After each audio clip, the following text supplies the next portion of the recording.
Again, good morning, everyone. It's welcome back to the third annual seminar on the diplomacy and security in the Eastern Mediterranean. This is a George E. Danis seminar.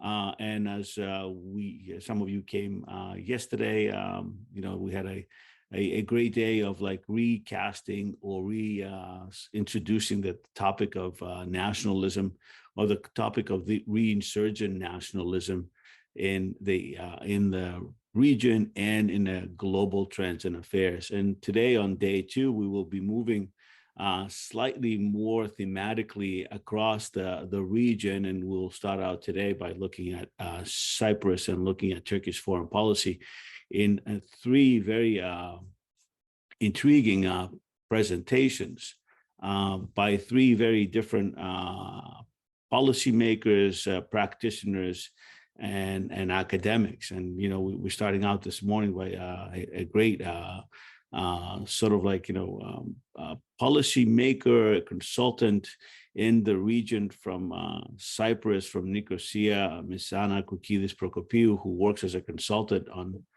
Turkey-Cyprus project for the Europe and Central Asia program of the International Crisis Group.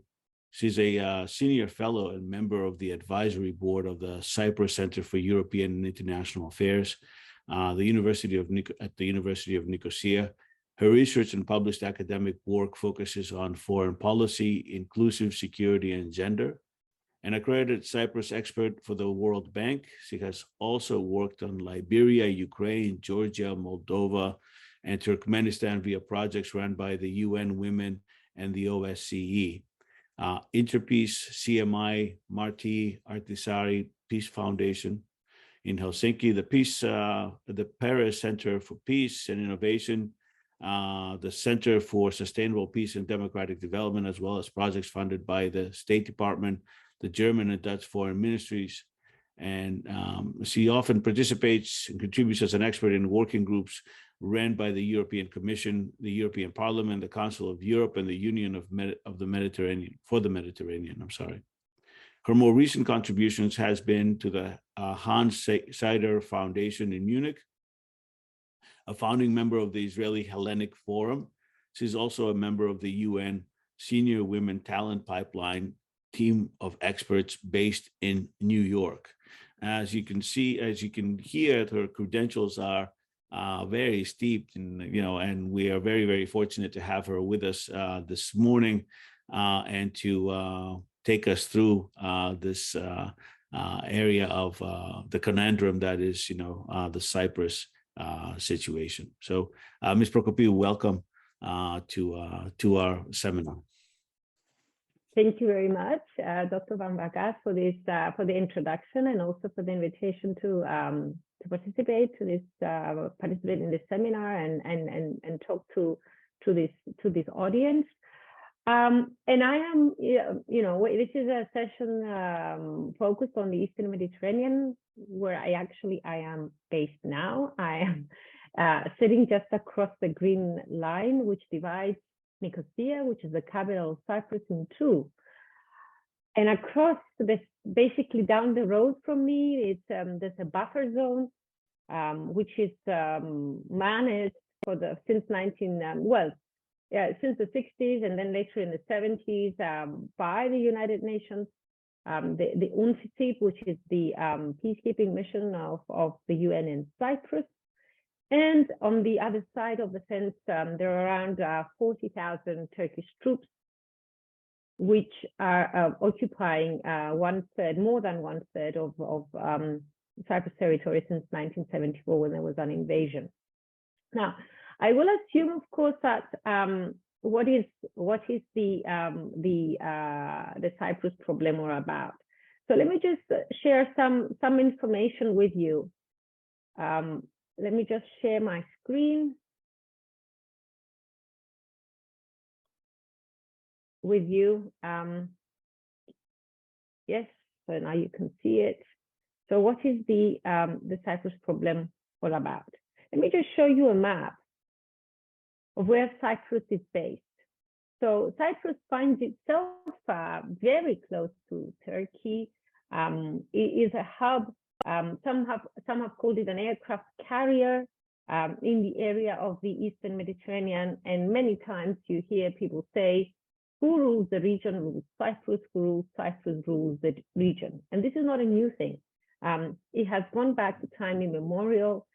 Cyprus was a very important strategic hub, whether we talked about the Romans, whether we talked about the Franks, the Venetians, after them the Ottoman Turks, and then of course the British, who ruled Cyprus as a colonial power until 1960, when Cyprus became independent.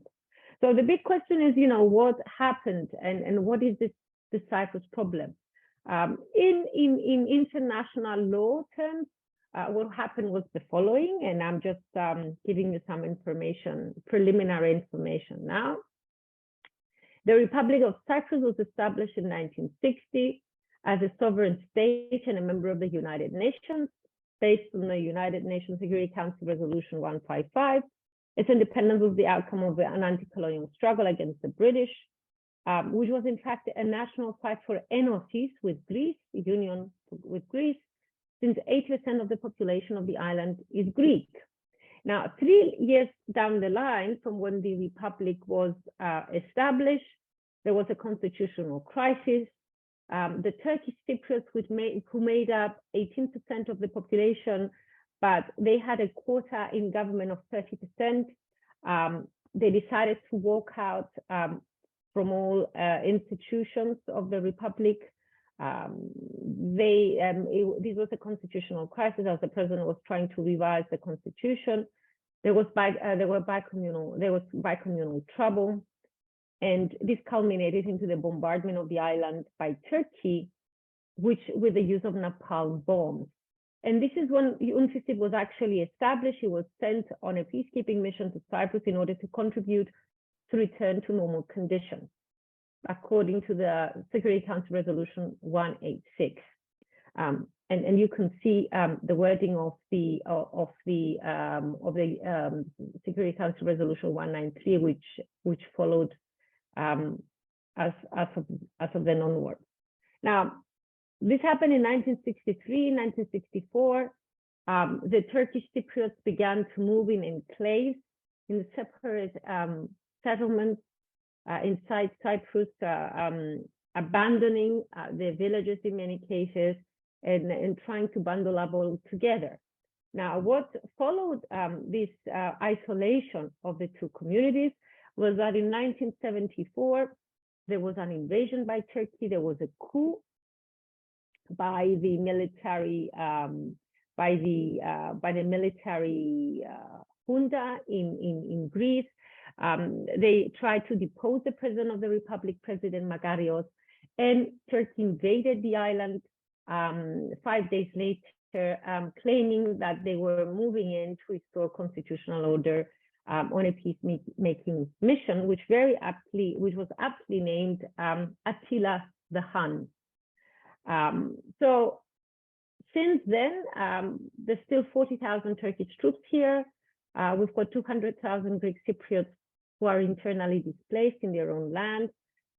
Turkey has kept under its occupation 37% of the territory of Cyprus, and the situation, and then settlers have been brought in to change the demography of the northern part of the island. In 1983, we had another change in what was going on the situation in Cyprus. It was the proclamation of an independent state by the Turks, what they call, excuse me, let me just, okay, this is the right slide. They decided to declare the occupied northern part of Cyprus into what they call the Turkish Republic of Northern Cyprus. No state in the world has recognized this Republic of Turkish Republic of Northern Cyprus ever since. And if we go back to the United Nations Security Council resolutions, to which I keep referring because they define the realm of international law as far as the Cyprus problem is concerned, basically it calls this action a secessionist action It declared this so-called republic illegal, invalid, and it called upon all states in the world not to recognize this secessionist entity. So there have been negotiations since 1974. We had this proclamation in 1983. In 2004, the two sides were very close to reaching a solution, but the majority of the Greek Cypriots voted no. That was in 2004, the famous unplanned referendum.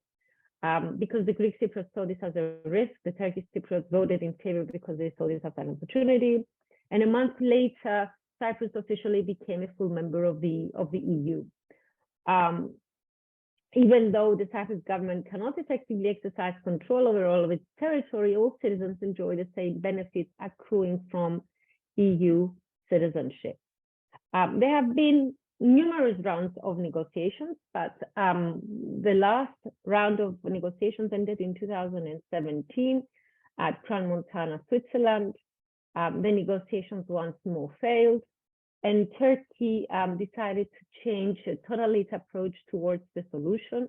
And instead of supporting a bizonal bicommunal federation as a framework for settlement, it began insisting on a two-state solution, whereby the Turkish Republic of Northern Cyprus, quote unquote, should be recognized as a legally valid entity. And the Turks have refused to return to the negotiating table ever since, unless this change in framework until this change in framework is actually recognized. So,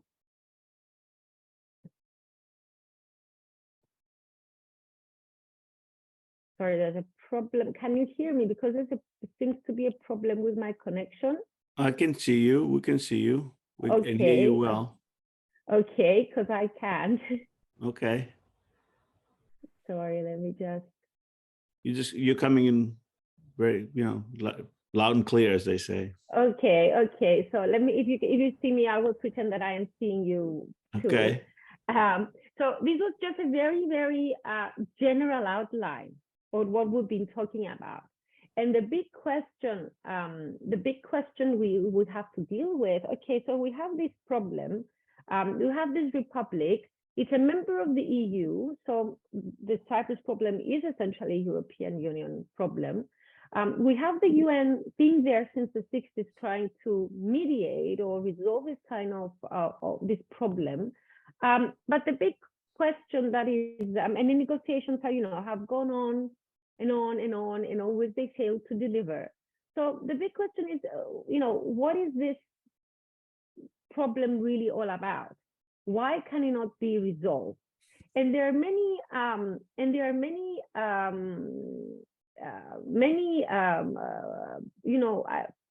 theories put forward as to what is the Cyprus problem.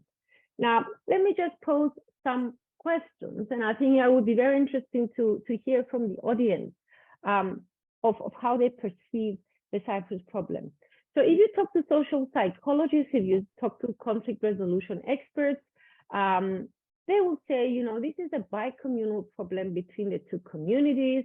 The Greek Cypriots and the Turkish Cypriots fell out of a power sharing arrangement. Well, we can resolve this issue if we establish a truth commission, if we establish conflict resolution mechanisms. But this has been going on since the 60s, since the 70s. If it's just a psychological issue or a bicommunal problem, then why can it not be resolved if it's just over power sharing issues? Then, of course, I think, putting aside this constructivist, postmodernist approach of seeing problems in this respect, I think it's very important to address the issue whether we are actually facing a geopolitical problem of a power struggle between regional actors who wish to control and take advantage of the location of the island, which is an aircraft carrier in the Eastern Mediterranean. Maybe it's just naive to just say, oh, this is a bicommunal problem between two communities. And if you go back in historical terms, and this is where nationalism will come in, I will be addressing it a bit later on, if you're a historian, I mean, many historians will say, maybe this, is this the last chapter of the Eastern question, dating back to the 19th century, waiting to be closed? Because what was the Eastern question? Who will get the spoils of the Ottoman Empire? The Ottoman Empire, for many years, it was called the sick man of Europe.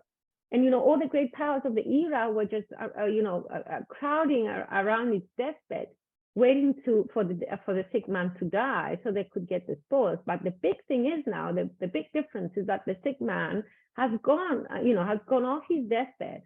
And the sick man is claiming, Turkey is claiming now,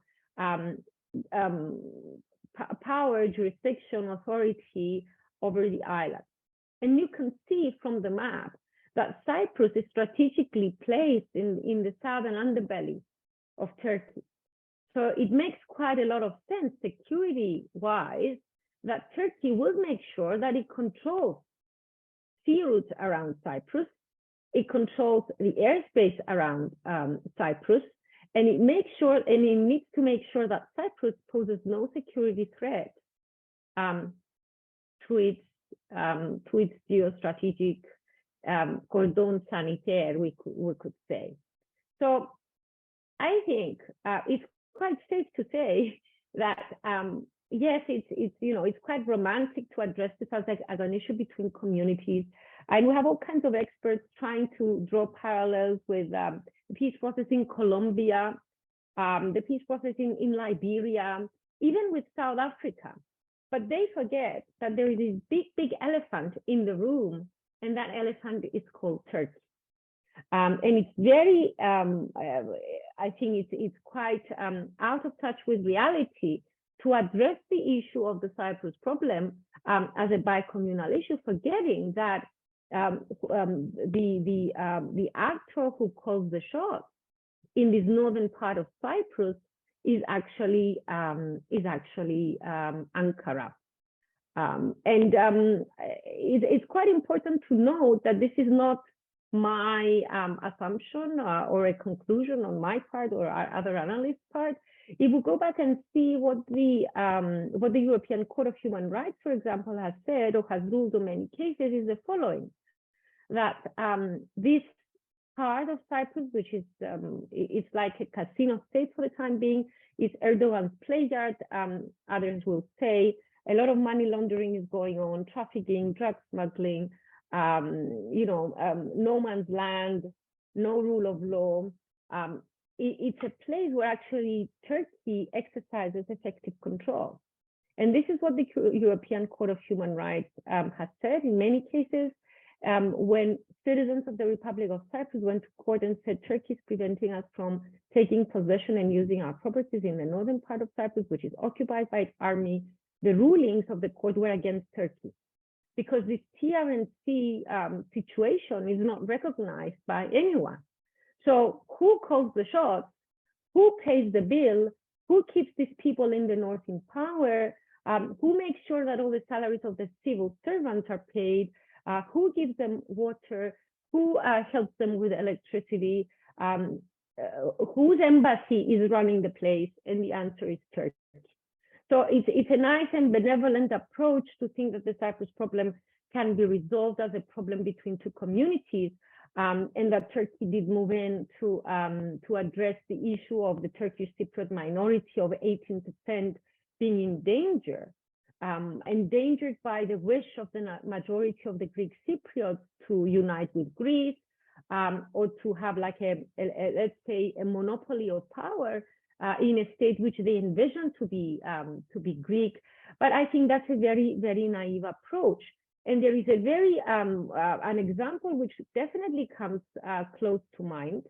If we use the analogy of what's going on in another place that has been, in the news lately, and we really can't forget about it, because it's the 1-year anniversary now from the Russian invasion of Ukraine, and there are many, many similarities with the case in Cyprus.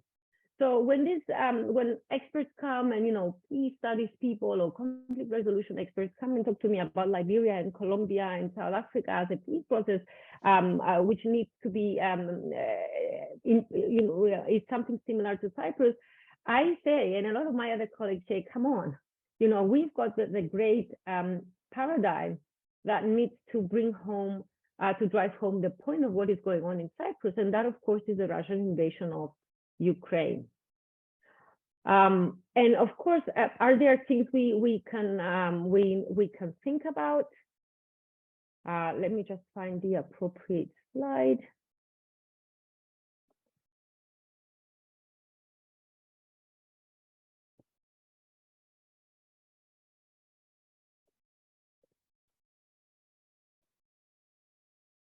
Okay, some points that I just want you to consider, and then you can come to one conclusion. In both cases, we have an intervention in the name of protecting a minority on whose interest you're supposedly acting. You've got armed conflict on a mass scale. So if you go back into the theory of war and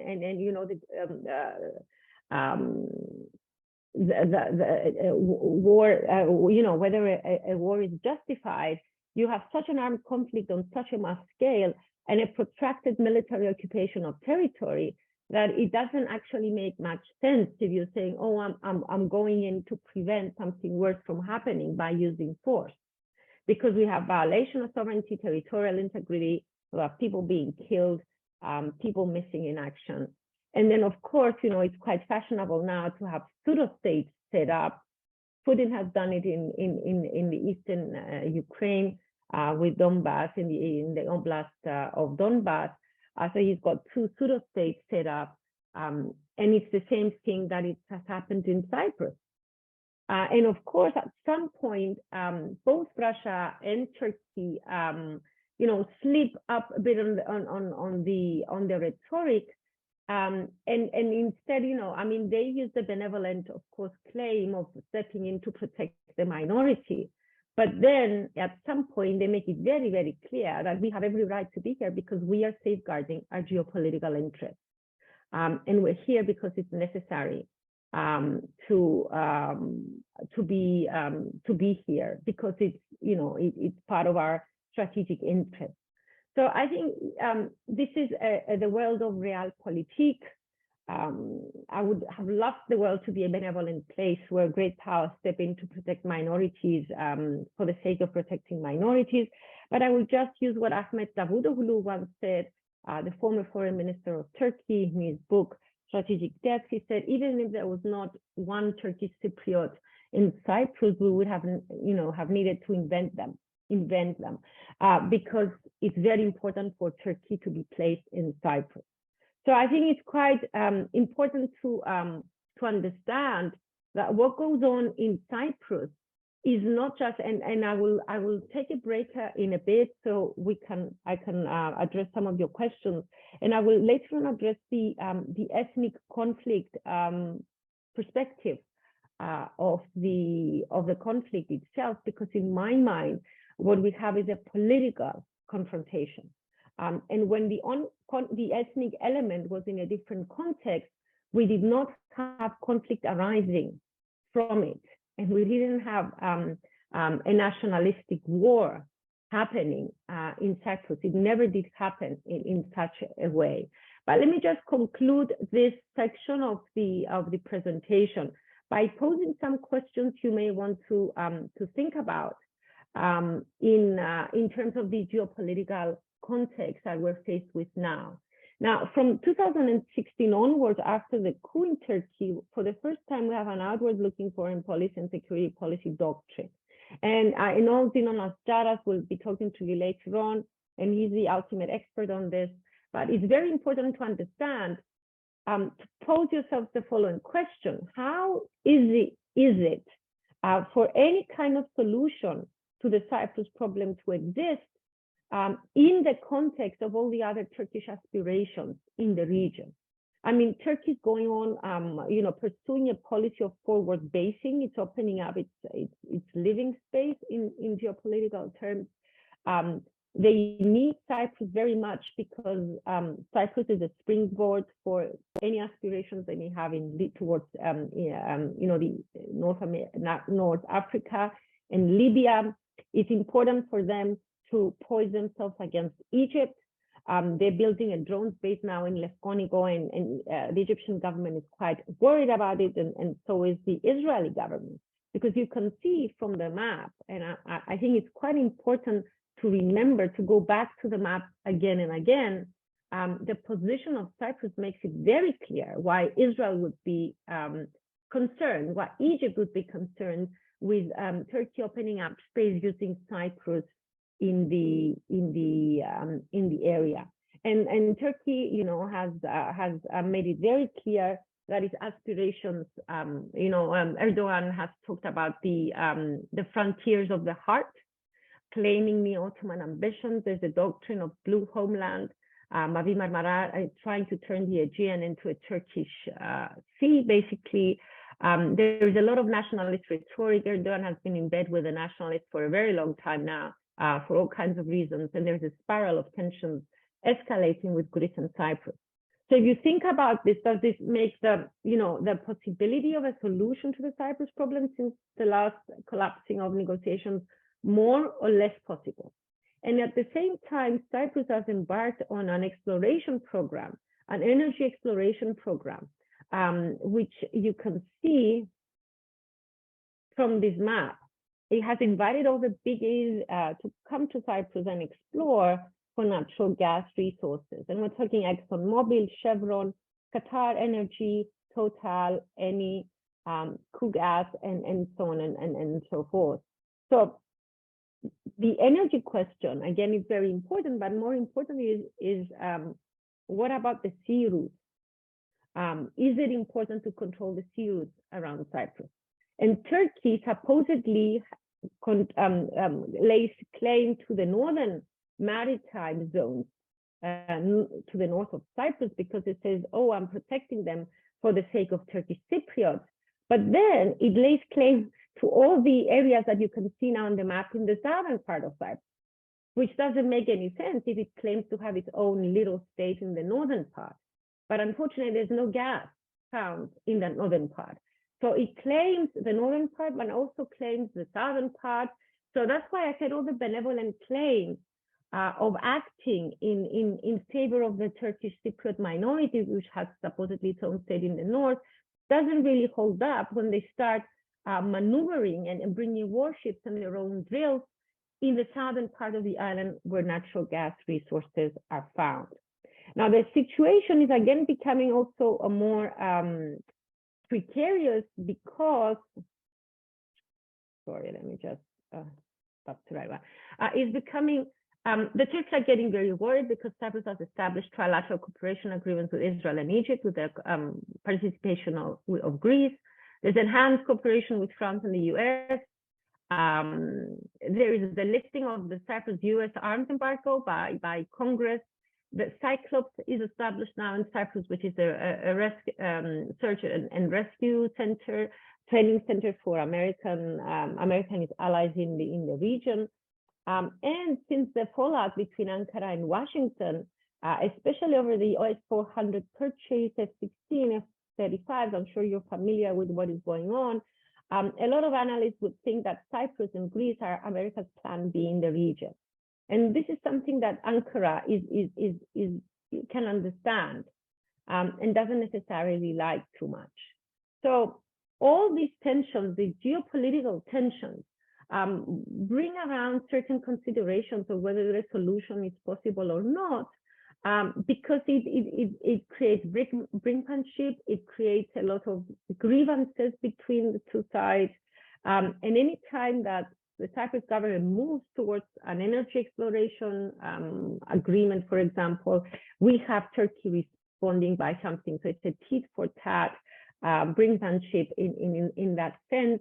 And that again seems to be going against what the general trend in the region has been in the last year. So if we think about the Abraham Accords and how Israel has normalized its relations with a few countries in the Arab world, how Israel is now talking to Saudi Arabia, for example, how the relation between Israel and Turkey is very gradually becoming more normalized, then there are big question marks. Where does that leave Greece and Cyprus also in terms of the general trend of everybody now talking to Turkey and Turkey not being a pariah in the region as it used to be, how much will the interest of Cyprus and Greece be taken into account in these trilateral cooperations they've established when we start discussing, if we start discussing the Cyprus problem?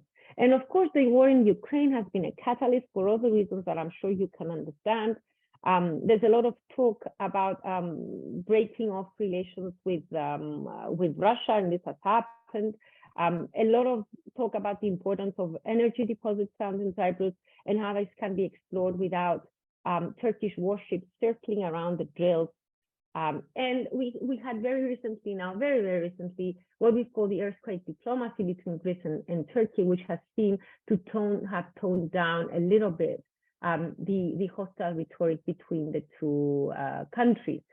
Cyprus wanted to send its rescue teams over to Turkey. Turkey denied that because Turkey doesn't recognize the Republic of Cyprus. And they even denied in the beginning humanitarian aid that people in Cyprus gathered and wanted it to be sent over to Turkey. And in the end, they had to accept it at some point. But the situation, I think this is, when we talk about earthquake diplomacy, in my mind, is more of a tactic rather than any change in strategy. So just to conclude, and then we can go back and talk a little bit about history, nationalism, and ethnic conflict in Cyprus, but I just don't want to go on for too long without giving you the chance to ask questions. I just want you to think about, and this is a geopolitical problem that the Americans need to address because it's a problem which creates tensions in a very sensitive area where they don't need any more trouble. It's a source of tension between Greece and Turkey.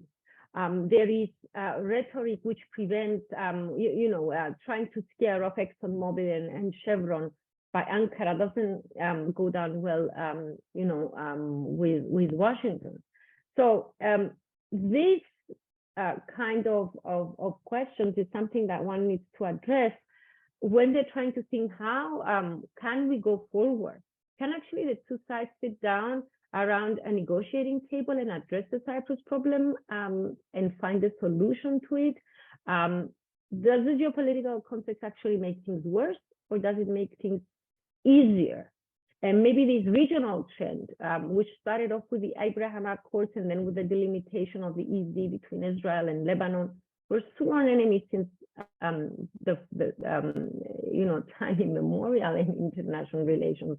Can this be a paradigm that Cyprus could follow with Turkey, for example, and resolve this tension at sea between Cyprus and Turkey over the EEZ and energy resources? So these are all questions we need to put into the equation. I don't really have an answer. I certainly do have my own personal opinion about how things will go forward, but I think I will stop now and I will give you the opportunity to ask questions. And then maybe we can come back and discuss nationalism a little bit in the second part of this presentation.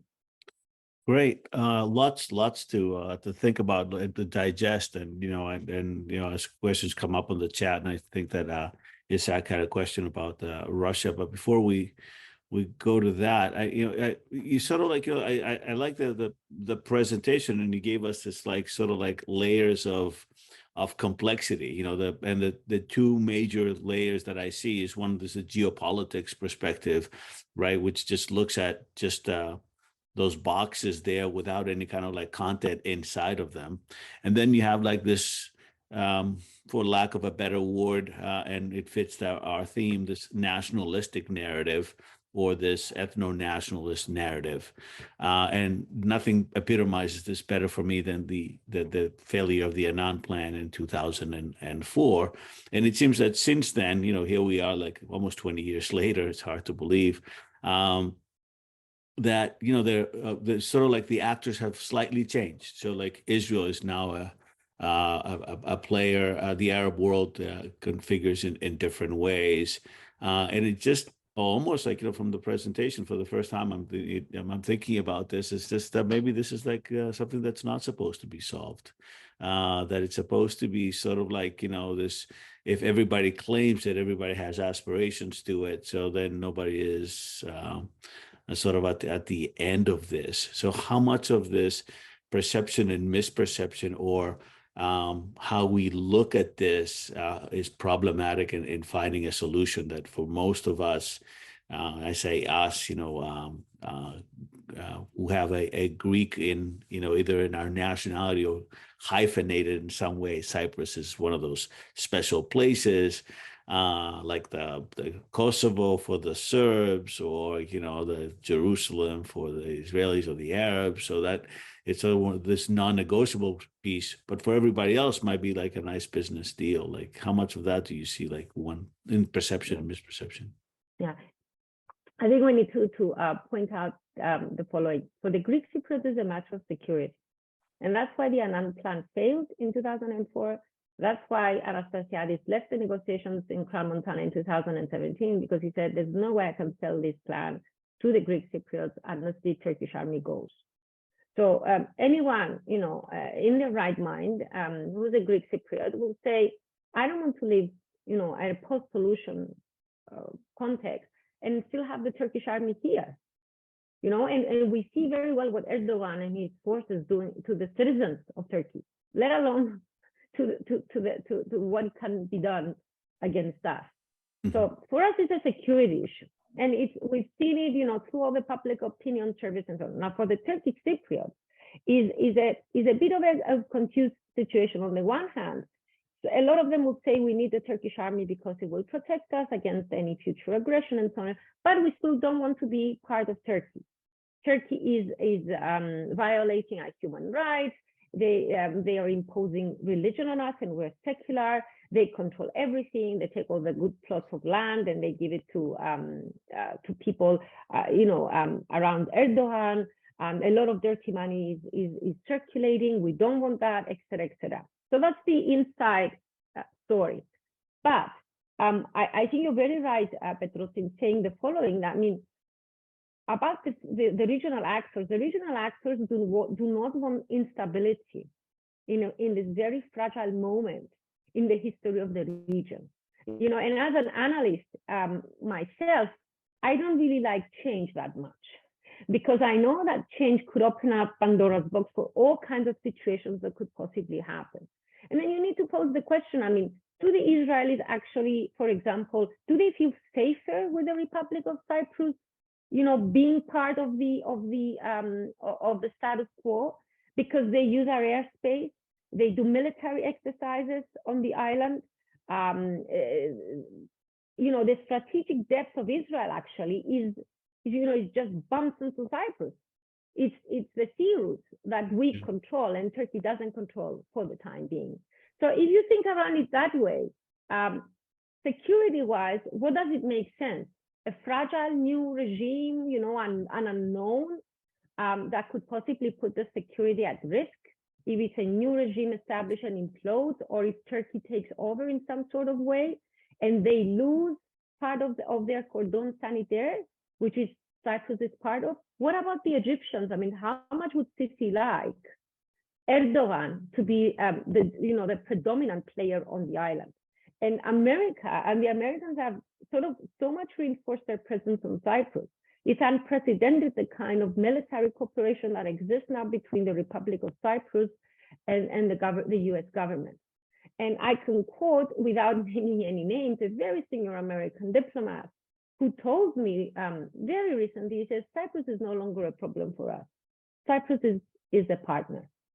So I think that the perception now is that we're not really going to have a solution to the Cyprus problem in the way we thought we could possibly have had one under a UN mandate, et cetera, et cetera.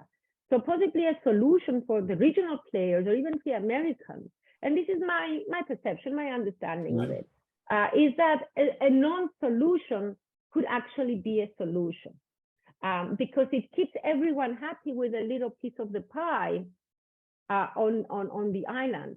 And it's much safer than risking all that, trying to push a solution which could be very, very fragile. I mean, Lebanon is imploding, Syria is a mess. We don't know what's going to happen in Iraq. Iran is, stretching its muscles. Libya, still a mess. So all the migration flows from Africa all over the place. So the last problem they would need added on that list would be Cyprus. So that's my reading of the situation. Yeah, and reinforcement to that is what the U.S. and was able to negotiate between Lebanon and Israel, two states that really hardly recognize one another, and yet you're able to sort of like go beyond the politics and that fragments and really work out interest-based structure. So that's sort of like the thing that's hovering the last few months, that this might be another sort of like case study of how we deal with problematic situations, right? Yeah, I mean, there has been talk on the island of using, what Amos Hochstein was able to broker between Israel and Lebanon, to use it as a paradigm for the Cyprus case. But there's a big impediment to that. I mean, Turkey doesn't recognize the Republic of Cyprus.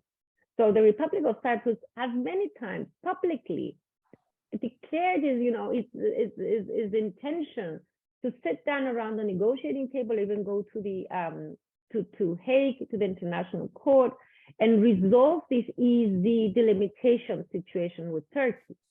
So the offer has been there for many years now, but the Turks simply won't do that.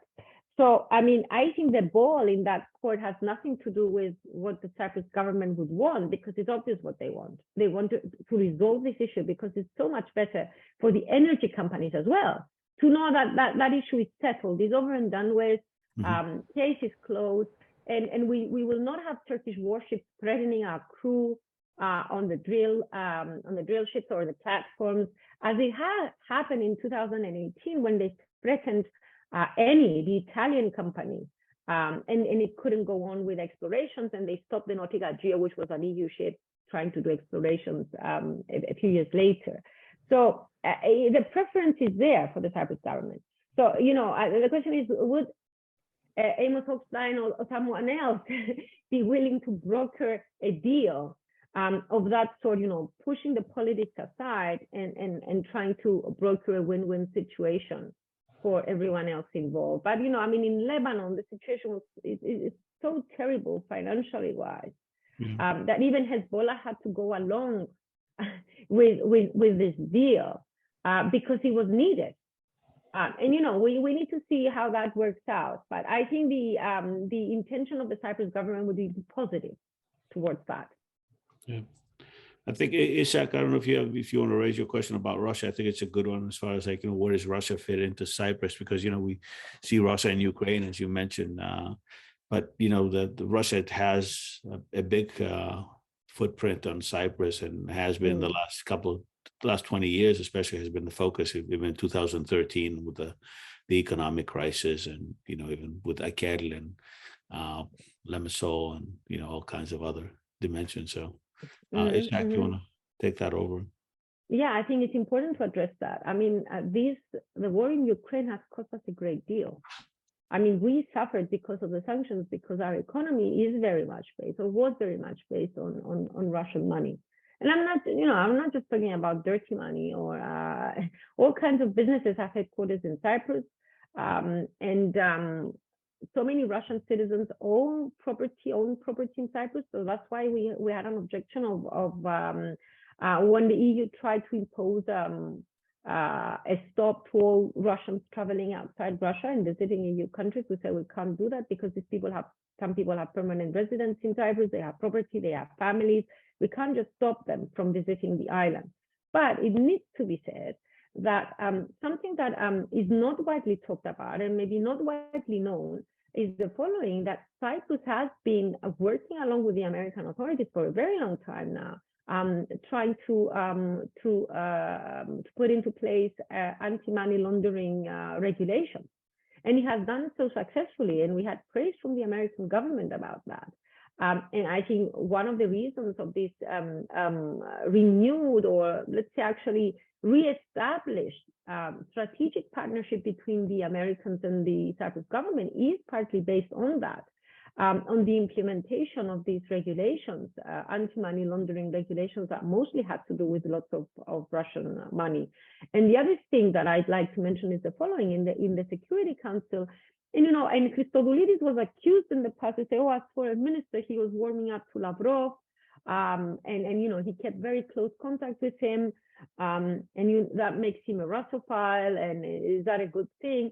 And my answer to that is, had I been the foreign minister of Cyprus or any foreign minister of Cyprus sitting on that seat, or at the foreign ministry, we would have to make friends with Lavrov, because Russia, let's not forget, is a permanent member of the Security Council, and who keeps UNFICYP, the UN contingent in Cyprus. Every 6 months, the renewal of the mandate takes place, and Russia has a veto in renewing the presence of the peacekeeping troops in Cyprus. So for us, it was very important to keep very good relations with all the P5 members, but it needs to be said that Russia wasn't very happy with this rapprochement between the Americans and the Cyprus government happening in the last 2 years. And it must be said that our most solid ally in the Security Council in the let's say past 2 or 3 years wasn't Russia anymore. It's been China. And remember, the Taiwan question is important to them.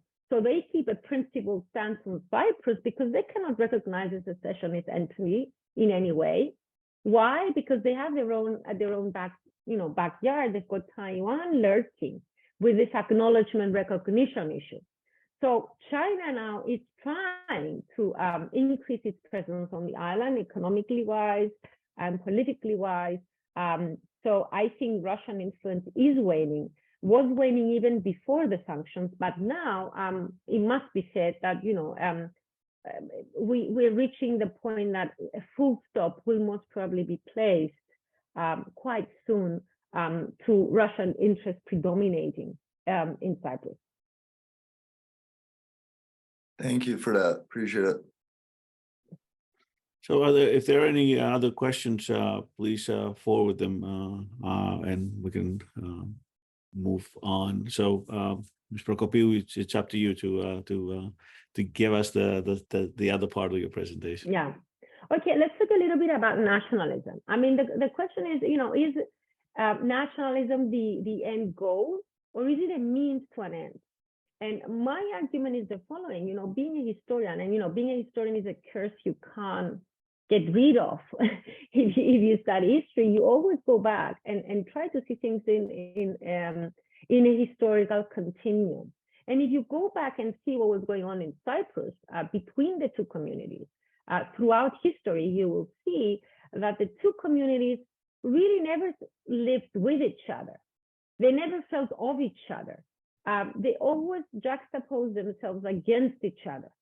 And so the ethnic element became important when there was a political clash and not the other way around. So let me just share my screen with you for a moment now. Okay. And let's just look at some historical turning points in the history of Cyprus. Now, Cyprus came under Ottoman rule in 1570, and this lasted until 1878.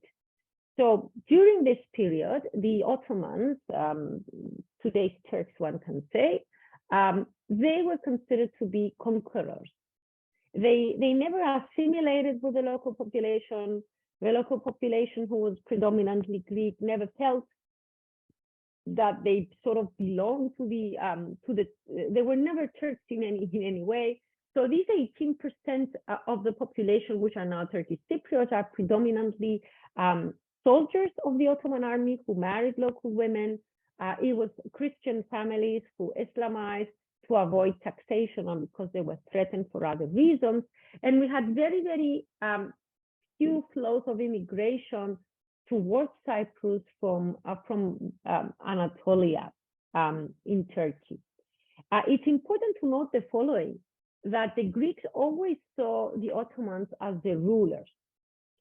In 1821, when the Greek War of Independence against the Ottoman rule broke out in the rest of Greece, Greek areas, Cyprus rebelled against the Ottomans when the rest of the Greeks did that. So there was a massacre of the religious leadership of Cyprus, the Orthodox archbishop and the bishops, the Ottoman rulers slaughtered them in an exemplary way, so that the rebellion would die down. Cyprus never joined the rest of the Greek territories in being part of the newly formed Greek state. So the rebellion failed in Cyprus. It gained traction, let's say, in Peloponnesos and in parts of mainland Greece, and it formed the Greek state. Now, ever since then, the petition of the Greeks in Cyprus, and this is what the constitution says, that the term Greek Cypriot and Turkish Cypriot is a very new term that was actually imposed by the British much later after independence, because the constitution of Cyprus talks very clearly about the Greeks of Cyprus and the Turks of Cyprus. So the view for the Greek Cypriots is the following: we are a Greek island, we were conquered by the Turks, we never wanted to be that, we wanted to live with the rest of the Greeks in a Greek state. And the moment that Cyprus was passed over to the British in 1878, this very interesting incident takes place in 1878. The British governor arrives in Skala, in Larnaca, where the port is, and this delegation of Greek leaders in Cyprus, they meet the governor and they give him this petition that they want enosis with Greece, they want union with Greece, they want to belong to the Greek state. Now, between 1878 and 1955, when the anti-colonial struggle, which was meant to bring about a union with Greece, began, there was a number of uprisings, a number of petitions, a number of negotiations between the Greeks in Cyprus and the British colonial rulers to establish union with Greece. And when all the peaceful means and the riots failed, they began an armed struggle against the British.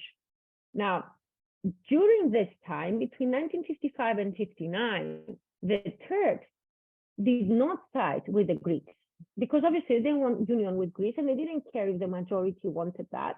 They sided with the British. So there were informants and policemen in the British army, in the British authorities, arresting the Greeks, informing on the Greeks, torturing the Greeks. So the ethnic element became important when it was politicized by the British in a divide and rule situation, where they poised the Turks in Cyprus against the Greeks in Cyprus. And this is when they basically invited Turkey, which has lost all kind of interest in Cyprus since the Treaty of Lausanne in 1923, to come and support the Turks in Cyprus against these crazy Greeks who wanted to unite with Greece, exactly because they didn't want to lose Cyprus. And when the Minister of Colonies, Hopkinson, was asked in 1954, when will you leave Cyprus? You're not wanted here. He said, never. And the British still have two very importantly placed bases on Cyprus.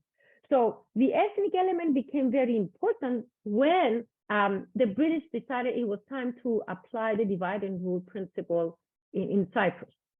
And when Cyprus gained its independence and not union with Greece, to keep all the regional actors happy, because obviously Turkey didn't want another Greek state, didn't want Cyprus to be part of the Greek state in its southern underbelly.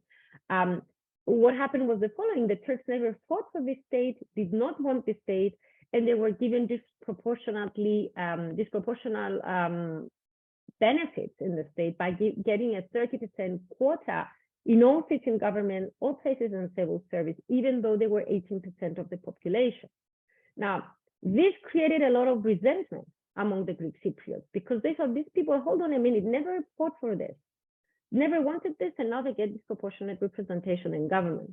So when in 1963 there was a stalemate, because they had a veto as well in all the government decisions, and things didn't work, and the president, the Greek Cypriot president, wanted to revise and review the constitution, all kind of hell broke loose.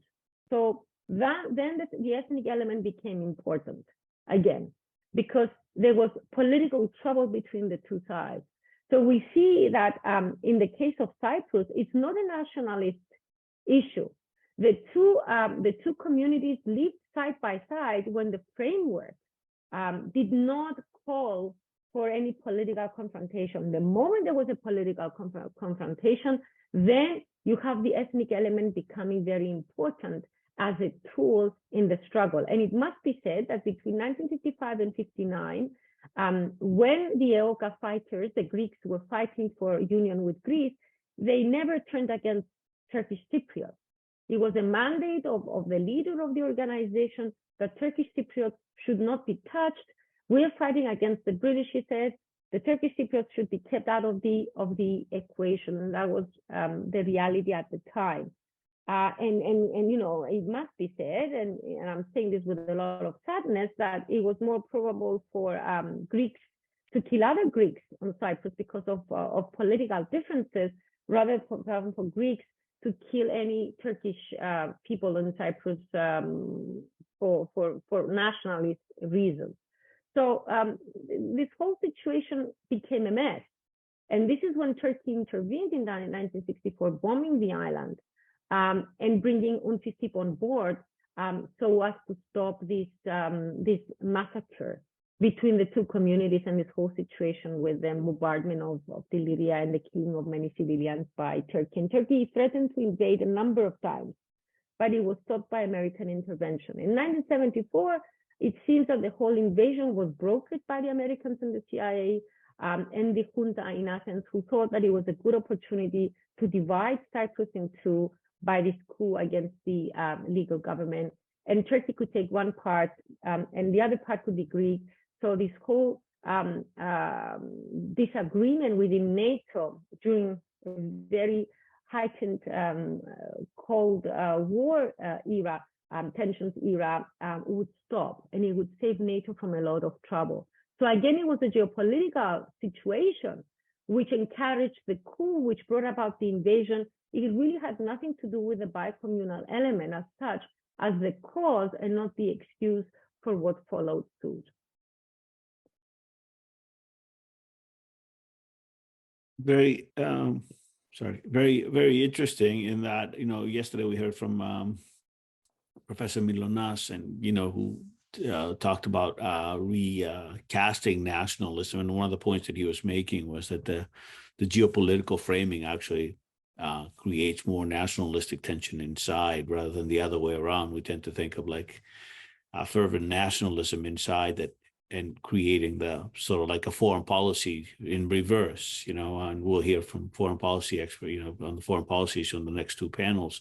But it's very interesting that, you know, the historical description that you provide, and in sort of like that the geopolitical framing from time to time creates this, you know, this narrative, and some of that narrative is, you know, sort of like who has a bigger right to this ethnic nationalism, you know, so who was here first kind of a thing, and how we were here, and then, like, you know, making right of action, of political voice based on longevity, and and so we get, like, you know, we go down a completely different path when it comes to nationalism and archaeology and history, right?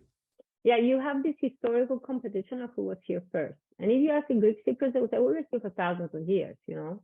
This is where the Achaeans landed. This is, you know, where the Dorian invasion in the 12th century BC happened. This is where people after the Trojan War came, and they established the very same cities which were situated in Greece. We have Salamis.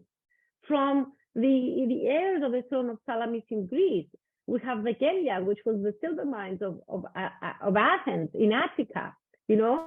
So we have Solis from Solon, the lawmaker of Athens. So this is what they will tell you about. So because these Turks came, you know, in the 16th century, you know, very, very recently. And then the Turkish people will say, guys, you know, we've been around here since the 16th century. You can't just say we're just a recent invention on the island, you know. And then the Greeks would say, yes, but you were never wanted here. Nobody invited you. So you see, if you get into this historical narrative, it never ends. And then we have the additional ingredient to this situation is the hierarchy of victimhood. Who killed more of whom, you know? Who raped more women than the other side? Who has more people missing in action? If you take this as a historical problem and you start arguing that way, I think there can be no resolution to it.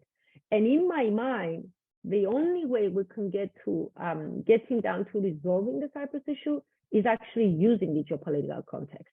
Not saying that, it's something negative, because Petros, you know very well how it is with the Greeks. We are very, very suspicious of the foreign factor, everybody wants to there's a conspiracy element in our mentality. But this is how the world works. You need to find the windows of opportunity geopolitically wise and see, can I jump, on that ship as it makes its way to some better place than the one I am finding myself now. And the example between the delimitation between Israel and Lebanon, I think you need to see, can I learn something from it? Is there something that I can use in this context? And in my mind, this whole security conundrum, which is the main issue that will not allow the Greek Cypriots to vote yes in a solution which doesn't contain that as a serious parameter, can only be resolved if we allow for NATO involvement in the security equation post-solution. Because otherwise, there's no way you can dilute the Turkish presence in Cyprus, and there's no other way that the Greek Cypriots will accept that some Turkish troops may stay after a solution to the Cyprus problem. In my mind, there's no other way to resolve this. And then, of course, it all depends, if Turkey stays in the Western camp. And, an issue of contention between analysts, and I'm quite clear on where I stand on this. Are we better off if Turkey, moves away from the Western camp? Or is it the other way around? And I'm saying, how do you benefit more? Do you benefit more if Washington has leverage on Ankara? Do you benefit more if Brussels has some leverage, at least on Ankara? And in my mind, the answer is yes. We shouldn't necessarily want them to break away from the Western camp and become permanently a pariah in the international system, cuddling up with Iran and Russia in the next decades to come. That would make the situation in the Eastern Mediterranean, I think, more dangerous rather than less dangerous, especially for Cyprus. Yeah. I don't disagree. And I have, I don't know if there are any questions, but just please put them on. We have Ms. Prokopiou here for another 10 to 15 minutes. So by all means, bring your questions forward.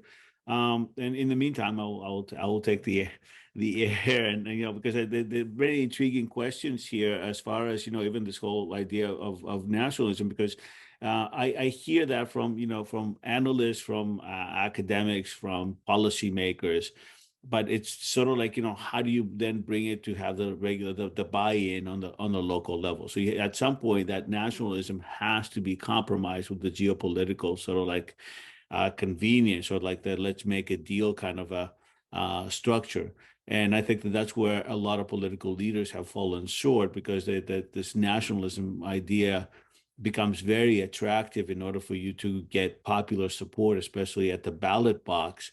And then it's very difficult to dial back, if you wish, when it comes to some kind of a process of negotiation. And, there is this process of functionalism and building trust that we see like in the whole European architecture of the last, 70 years, that we tend not to learn from it. And you made the parallel with Ukraine. I think in that way, Ukraine is very, very similar.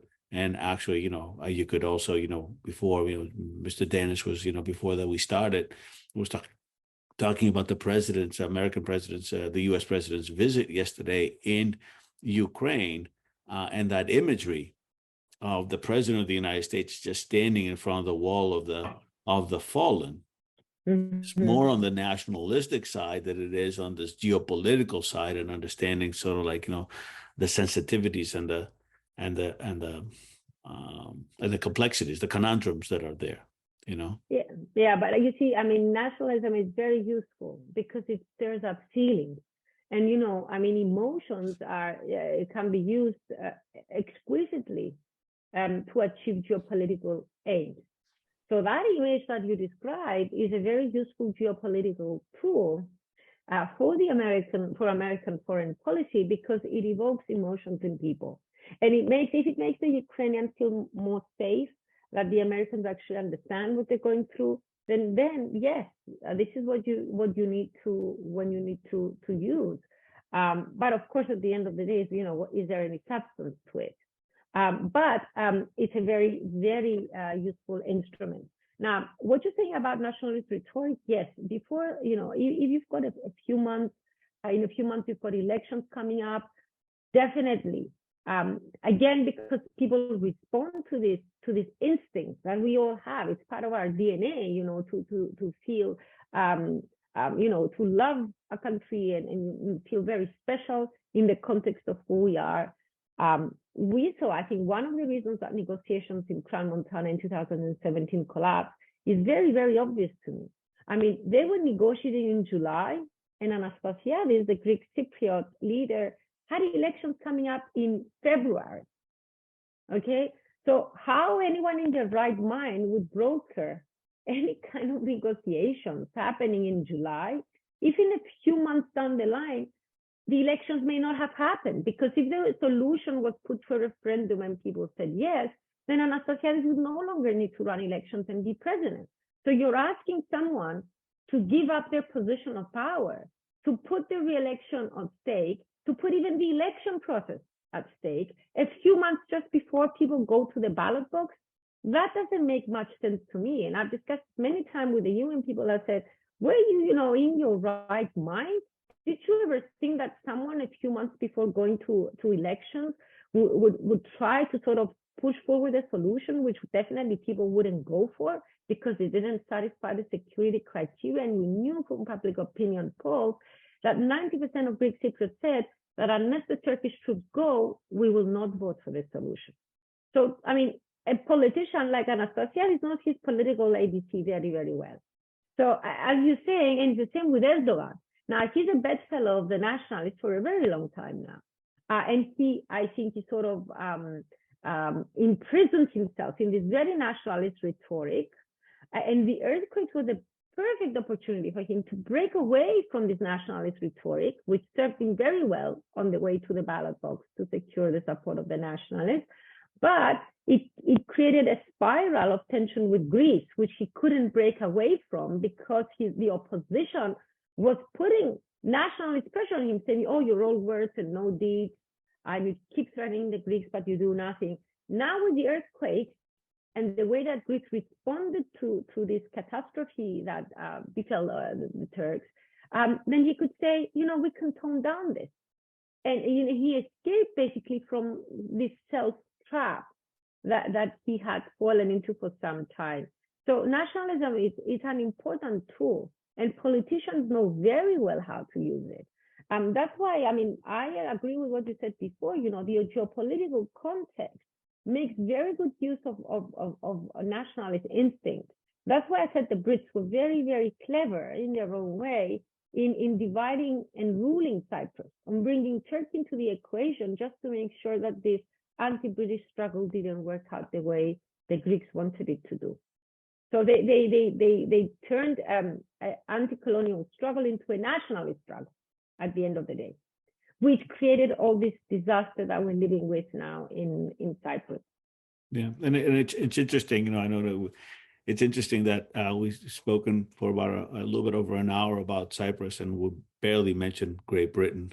And I think it says something about where Great Britain is geopolitically these days, and the importance of the British overall. So I don't know if we have any last minute questions for Ms. Prokopiou, which has been, I have to say, very enlightening, and you provided a very different perspective in Cyprus, which for most of our audience, it's either what is Cyprus, or Cyprus, which is sort of like a one-dimensional kind of a place where it's like a lost homeland that we need to reclaim.